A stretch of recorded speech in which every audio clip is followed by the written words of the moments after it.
Hi everyone, thank you for tuning into this video as it is a big help towards my graduation project. Your feedback is also very important to me, so there will be a feedback form at the end, and I would be grateful if you could take some time to fill it out. I hope you learned something new in this presentation. In this video, I'll be presenting on how we can all get better at something that we often overlook: sleeping. Let's start with the basics of how sleep works. Our sleep isn't just one continuous block of unconsciousness. It's a dynamic process. We cycle through different stages: REM, or rapid eye movement, and non-REM stages. Non-REM sleep has several stages, gradually leading to deep sleep, while REM sleep is associated with dreaming. Our bodies also operate on a natural internal clock called the circadian rhythm, which dictates our sleep-wake cycle. Melatonin, a hormone, plays a crucial role here, signaling to our bodies when it's time to sleep. Factors like light exposure, temperature, and other hormones also influence this rhythm and our overall sleep drive, which builds up the longer we're awake. So why is all of this important? Sleep obviously has a wide range of benefits. For example, it is essential for our physical recovery and supports our robust immune systems. Quality sleep also helps us in emotional regulation and overall mental health. For us younger individuals, sleep is very important for our development. For older individuals, sleep reduces the risk of many chronic diseases that may happen at that age. So what happens when we don't get enough sleep? Well, the effects of sleep deprivation are quite serious. They range from microsleeps, which are involuntary episodes of sleep, to reduce reaction time and even hallucinations in more extreme cases. Sleep deprivation overall disrupts our learning, focusing, and reacting. Now, let's look at what stops us from getting a good night's sleep. Common reasons include the demands of our education or our jobs, various sleep disorders, stimulants like caffeine, certain medications, and stress. A major contributor in our modern world is blue light from electronic devices.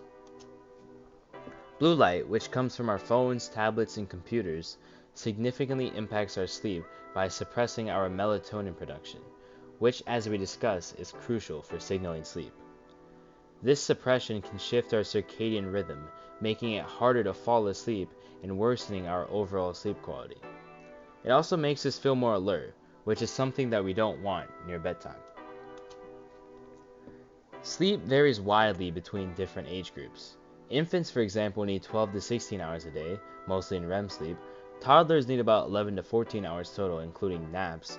Teenagers experience a biological shift in their circadian rhythm and typically need 8 to 10 hours, often at later times. Adults generally require 7 to 9 hours with a more stable sleep pattern. Older adults tend to have lighter sleep with more awakenings, needing around 7 to 8 hours. For toddlers and infants to get their best sleep, consistency is key. A consistent bedtime routine and sleep schedule are vital. Creating a calming sleep environment that is dark, cool, and quiet is also crucial. It's important to avoid screens before sleep and align their daytime naps with age-appropriate wake windows. Even feeding and diapering patterns can impact their sleep. For adolescents and teens, maintaining a regular sleep schedule even on the weekends is important. Limiting caffeine use and screen use before bedtime can make a big difference. We should also support their later sleep-wake patterns due to biological shifts and promote stress management techniques, along with regular physical activity during the day. Young adults and middle-aged adults should aim for 7 to 9 hours of quality sleep. Establishing a wind-down routine before bed is highly beneficial.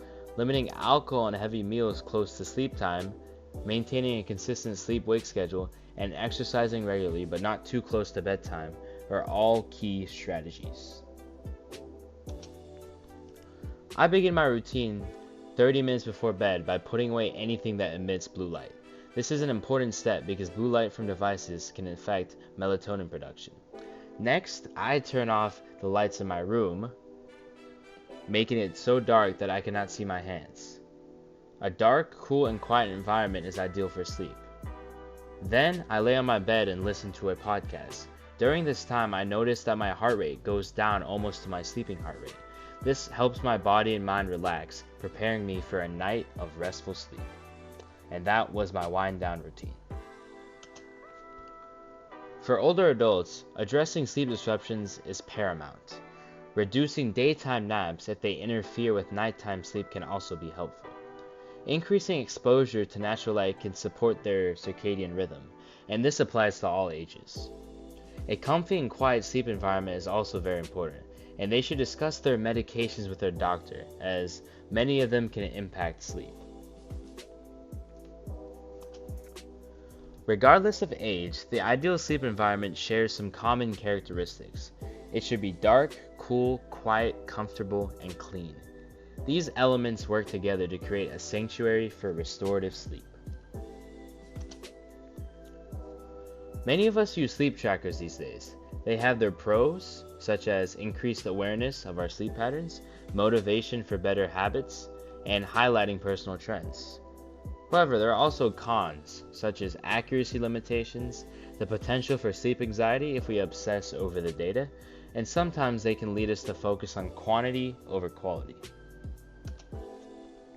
So how do you know if your sleep is optimal? First, you should fall asleep within 15 to 30 minutes. You should wake up feeling refreshed and alert. You shouldn't have frequent nighttime awakenings. You have energy and can stay focused throughout the day, and you feel less reliant on caffeine or naps. This is the end of my presentation. On screen is a QR code and a shortened URL that leads to my feedback form. This form allows me to improve my presentation and further help others, so please give your honest feedback. Thank you all for watching this video, and feel free to share it. Take care, everyone.